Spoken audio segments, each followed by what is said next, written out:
Squeeze Gang, you already know the vibes, man. It's the story of L.A. Capone. Requested a lot since I started doing these stories and stuff. So we gonna jump right into this. Knock this out for the people, man. This is for the people. Everything I do is for the people. Squeeze Gang, go follow me on that gram, $Soaps. It's in the description. Click them links in the description. Go vibe out. Feel me? When you're not watching the video, click the link in the description. There's some more vibes. But let's get into this. L.A. Capone, when they about to say hottest up and coming talents, when he came out, he was finna blow. What? He was too raw, bro. He was the hardest. I ain't gonna lie.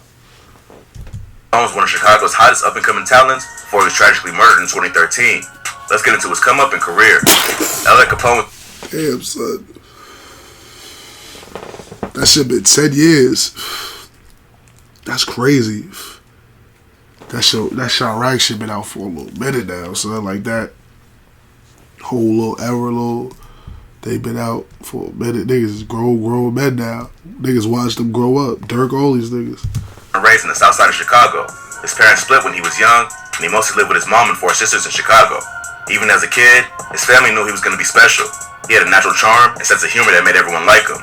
He lived in Chicago until he was in middle school, and then briefly moved to Atlanta to live with his pops. His mom was worried about the violence in the south side, and they didn't want to get LA sucked into the streets. In Atlanta, damn, son, his mom trying to save him. Damn.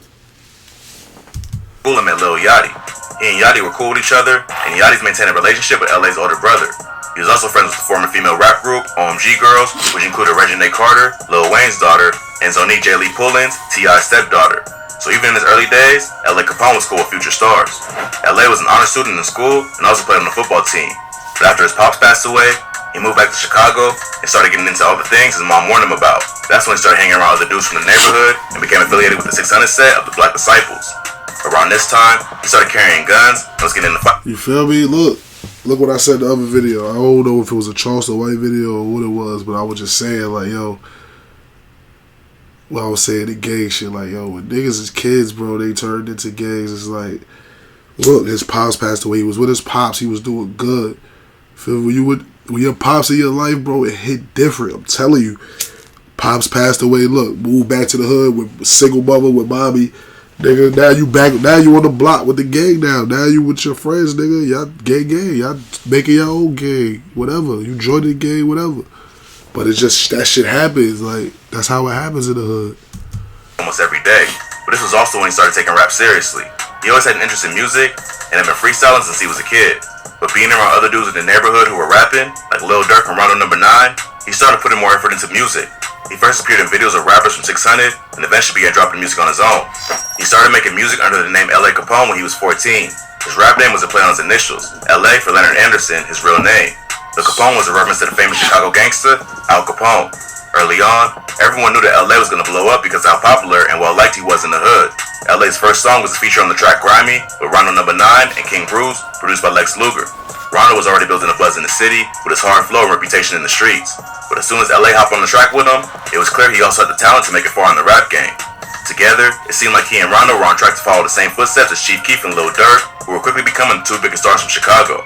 Part of their appeal was that they was living the life they talked about in their music. But that lifestyle also came with its consequences, and in September 2012, L.A. Capone got shot for the first time. Fellow rapper Tay 600 was with him when it happened. According to Tay, they was hanging out on the block. Originally, they had guns on them, but it was so hot that day that they decided to leave him behind and walk from 600 to Front Street to link up with some of their homies. As they was walking, they saw one of their ops, but wasn't really. Y'all bugging though. Y'all wasn't posted up. Y'all was not supposed to put them sticks down. Y'all didn't say, all right, we gonna leave our block to walk over to wherever, to the other hood. If y'all posted up, I mean, damn, that's Chirac though. You gotta have that shit while you post them. If the cops hot, you know you gotta put that shit down. But if you in motion, you gotta keep that shit on you, bro. I ain't gonna lie. If you standing still, put that shit down. But if you in motion, man, you better, what, bitch? Attention. The dude went into a nearby corner store and shot at someone inside first. They heard the shot, but they didn't know where it came from. The shooter then came out of the store and spotted them. So he upped his pole and started letting off shots. They all started to run, but LA got hit. They all tried to run opposite directions to get away, but LA ended up running down the street to try to duck behind a car. He got shot in the leg, the exact place he would get hit a year later, which took his life. But getting shot ain't seemed to faze LA. By that point, they had been exposed to so much growing up in Chicago that they was becoming immune to violence. So, LA made a quick recovery and got right back to what he was doing. He dropped his first solo track, Work, in 2012. The track did some good numbers for a debut song and showed how much potential he had as a rapper. But the track that really took off was the song Murder, which was released in early 2013. He followed up with the track So Loud, which also did major numbers and showed his versatility. LA was proving he was the entire package with cold bars, catchy melodies, and the swag of a superstar. He graduated high school in 2013. Even though he was an honor student with good grades, he didn't go to college, but instead put all his focus into his rap career.